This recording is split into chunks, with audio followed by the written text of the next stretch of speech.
ಎಲ್ಲರಿಗೂ ನಮಸ್ಕಾರ.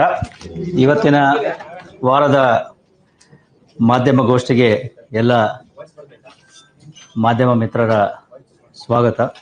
ಈ ಕಡೆ ಬಂದ್ಬಿಡಿ ಅವರಿಲ್ಲ.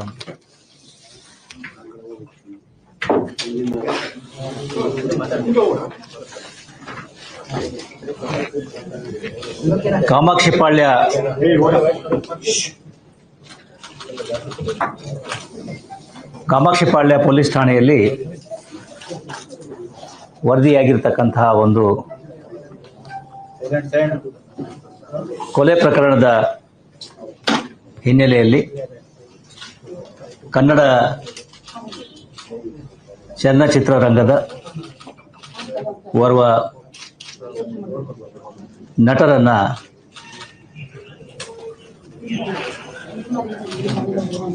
ಪ್ರಶ್ನೆ ಮಾಡಲಾಗ್ತಾ ಇದೆ.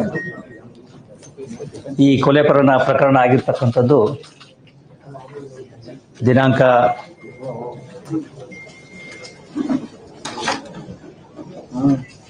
9ರಂದು ಅಂದರೆ ಭಾನುವಾರದಂದು ಸಿಕ್ಕಂತಹ ಒಂದು ಅಪರಿಚಿತ ಗಂಡಸಿನ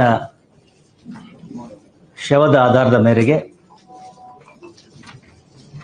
ಆತನ ದೇಹದ ಮೇಲೆ ಇದ್ದಂತಹ ಗಾಯಗಳನ್ನು ಗಮನಿಸಿ ಕಾಮಾಕ್ಷಿಪಾಳ್ಯ ಪೊಲೀಸ್ ಠಾಣೆಯ ವ್ಯಾಪ್ತಿಯಲ್ಲಿ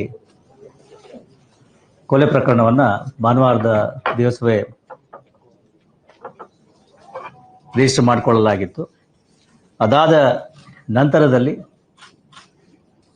CCTV ಮತ್ತು ಇತರ ತಾಂತ್ರಿಕ ಸಾಕ್ಷಿಗಳ ಆಧಾರದ ಮೇಲೆ ಈ ಕೊಲೆಯಾದ ವ್ಯಕ್ತಿಯ ಗುರುತು ಪರಿಚಯ ಗೊತ್ತಾಗಿದ್ದು, ಆತ ಚಿತ್ರದುರ್ಗ ನಗರದ ರೇಣುಕಾಸ್ವಾಮಿ ಅಂತೇಳಿ ಈಗಾಗಲೇ ಗೊತ್ತಾಗಿದೆ.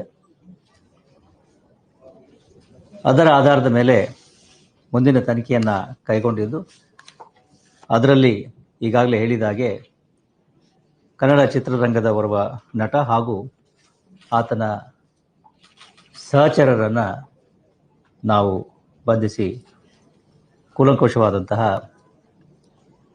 ಪ್ರಶ್ನೆಗಳನ್ನು ಮತ್ತು ತನಿಖೆಯನ್ನು ಕೈಗೊಳ್ತಾ ಇದ್ದೀವಿ. ತನಿಖೆಯ ಪ್ರಕ್ರಿಯೆಗಳು ನಡೀತಾ ಇರೋದ್ರಿಂದ ಹೆಚ್ಚಿನ ಮಾಹಿತಿಗಳನ್ನು ಈ ಹಂತದಲ್ಲಿ ನಾವು ಕೊಡೋದು ಕಷ್ಟ ಆಗ್ತದೆ. ನಂತರದ ಸಮಯದಲ್ಲಿ ತಮಗೆ ಪೂರಕ ಮಾಹಿತಿಗಳನ್ನು ಕೊಡಲಾಗ್ತದೆ.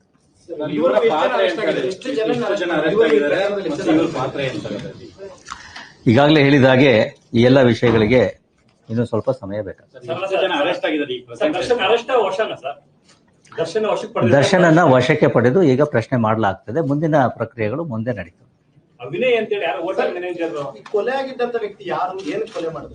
ಕೊಲೆಯಾಗಿರ್ತಕ್ಕಂತಹ ವ್ಯಕ್ತಿ ರೇಣುಕಾಸ್ವಾಮಿ ಅಂತ ಹೇಳಿ 33 ವರ್ಷ ವಯಸ್ಸಿನವನು, ಚಿತ್ರದುರ್ಗದವನಾಗಿದ್ದು, ಈತ ಈ ಚಿತ್ರನಟನ ಪತ್ನಿಗೆ ಕೆಲವೊಂದು ಡೆರೋಗೇಟರಿ ಮೆಸೇಜಸ್ ಅನ್ನು ಕಳಿಸಿದ್ದೆ ಅನ್ನೋದರ ಆಧಾರದ ಮೇಲೆ ಈ ಒಂದು ಘಟನೆ ನಡೆದಿದೆ ಅಂತಕ್ಕಂಥದ್ದು ಪ್ರಾಥಮಿಕ ವಿಚಾರಣೆಯಲ್ಲಿ ಗೊತ್ತಾಗಿದೆ. ಹೆಚ್ಚಿನ ವಿವರಗಳನ್ನು ನಾವು ಈ ಸಂದರ್ಭದಲ್ಲಿ ಕೊಡ್ಲಿಕ್ಕೆ ಆಗುತ್ತೆ.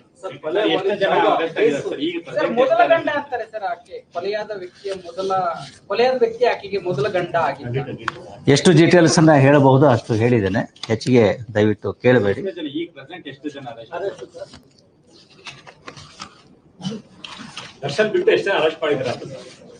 ಕೆಲವು ವ್ಯಕ್ತಿಗಳನ್ನು ವಶಕ್ಕೆ ತೆಗೆದುಕೊಳ್ಳಲಾಗಿದೆ. ವಿಚಾರಣೆ ನಡೀತಾ ಇದೆ.